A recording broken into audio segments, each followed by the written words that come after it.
So welcome to my site, everybody. My name is Paul Smilers. I'm a real estate agent in the beautiful Shenandoah Valley of Virginia. And today is the second of my series about extra things that you can find on rural property that you cannot or rarely ever can possibly get in a cul-de-sac or a HOA type of development. So let's get into it right here. Some of them are pretty funny and some of them are rather valuable, so stick around and we'll go through this list here. One thing you often find is chicken shacks and dog pens. That can be very useful to people if that's what you need and you see it already constructed there. Makes a big bonus for you. Also, sometimes the chickens, I've even seen the situation where the chickens conveyed with the property, which is, they're not very valuable, but you understand, but that's the kind of situation you can get into. And I had one case where the seller had a 4-acre parcel and they needed to have this big, huge property mowed all the time. So he had a nice tractor there, and we made a separate deal on the side. The seller sold it privately to the new buyer, and they made a happy arrangement there because the guy leaving didn't need it anymore, and the guy coming in said, yeah, I surely need to mow this lawn, so give me that tractor. And I think they made a nice deal around 10 grand or something. So that's another thing you can find out. Ask for some of the equipment. Maybe there's a generator on the premises, maybe you don't want it anymore.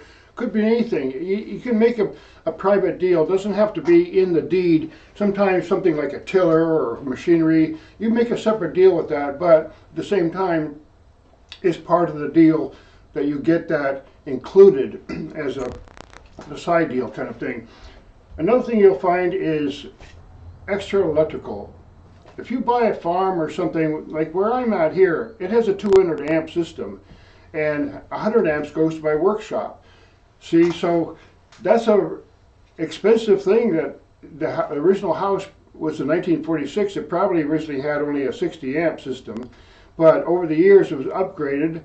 And then when they put the workshop in there and they had to run a line 100 yards underneath the ground, you know that's darn expensive. So when I went into the workshop, it was 1,000 square feet with a concrete floor, and I looked at that fuse box there and I said, yeah, it's wired for 220. I could have a welder in there and all that. So look for that extra stuff that you might find on a property that is going to cost you extra later if you want to add it to a new property and build a workshop and that sort of thing.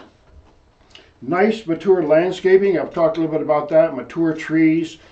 Sometimes a tree can make a property. You can see these properties that are just stripped down. There's nothing there, and it would be lovely to have a beautiful mature oak tree there or a spruce tree or something like that that will block the wind.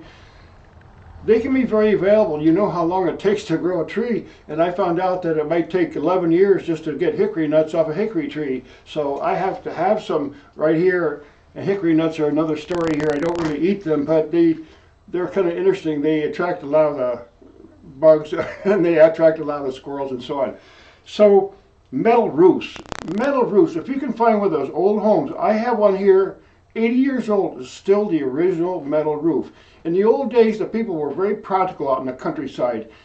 They just got sheets of metal and they have what's called standing seam type of roof where it just basically doesn't leak. I mean, it's really, unless a big huge tree falls down, they don't really leak. And if it does leak a tiny bit, usually you can just seal it with a little bit of tar or something and it'll be good to go, especially if you put some good paint on it. So look for those metal roofs, because the savings on replacing roofs can be very, very big. And I made another video just about roofs and porches. So a paved driveway, if you can find a paved driveway, sometimes when you want to start in the rural areas, you'll have a driveway that's gravel. Now, there are people who make a lot of money on gravel driveways because every time it rains really heavily, oh, I got to call that guy again and put some more gravel on my gravel driveway. So if you can find a paved driveway, it can be very, very expensive to pave like 200 feet, 20 feet wide of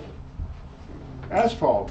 So look for that. Sometimes it makes a big difference, especially if you're on a steep slope. If the gravel driveway is there, if it's a gravel driveway that's kind of flat, it's not a big deal. But if it's a paved driveway that goes up a hill, consider yourself very lucky because those are kind of expensive to build.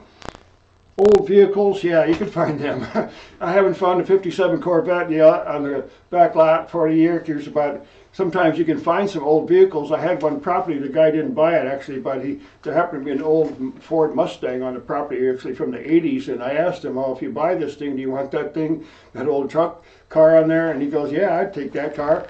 But it didn't sell. There was another problem with the property, but it was interesting that the guy, yeah, I'll take that junk car.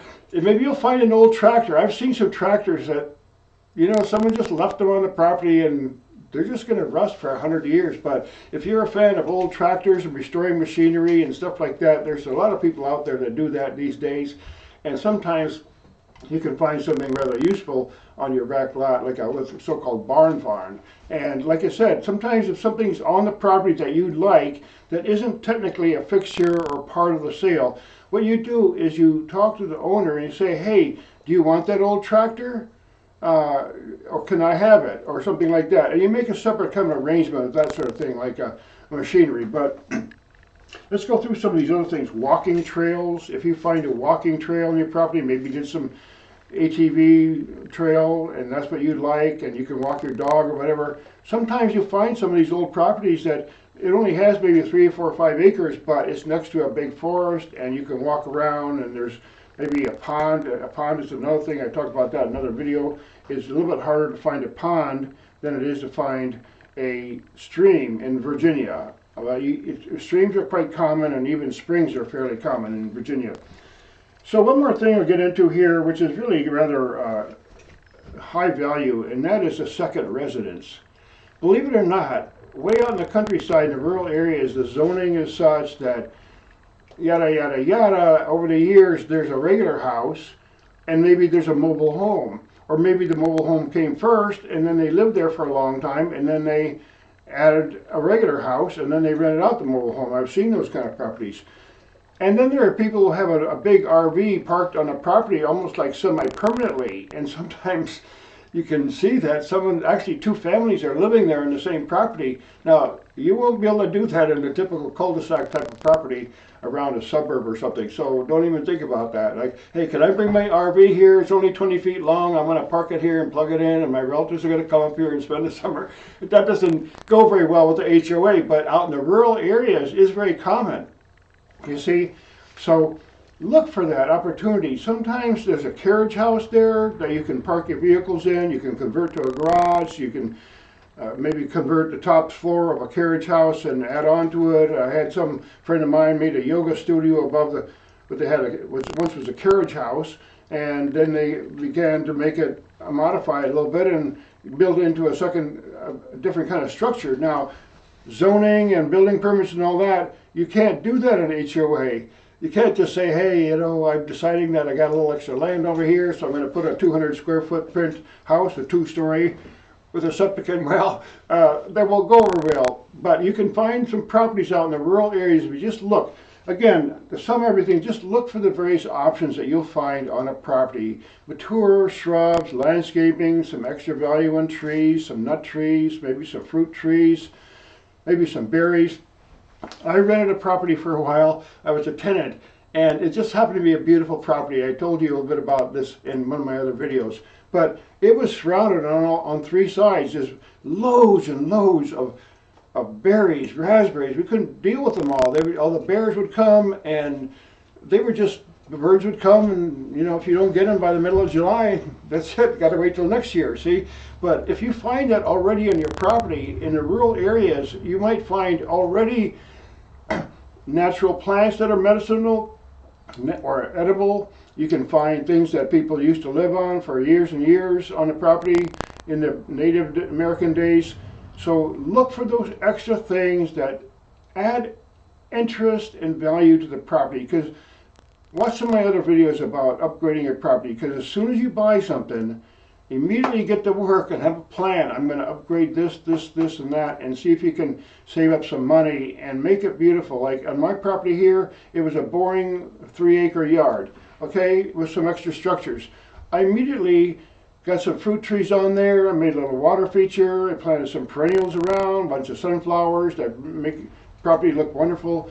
And now it's totally different, and it has a lot of extra interest in it because the previous owners had a different idea about the property, but when I came here I said I know I can easily make it more beautiful because they have no landscaping to speak of, but everything I add is going to be more valuable because it wasn't there before, and now this property is transforming. So again, think about transforming the property, but think about the things that are already there on the property that you can use to your advantage, and maybe the seller doesn't even value them that much. So hope you like and share. If you like the content, watch some of my other playlists. I watch many other people's content, and I really appreciate it. Thanks again for listening.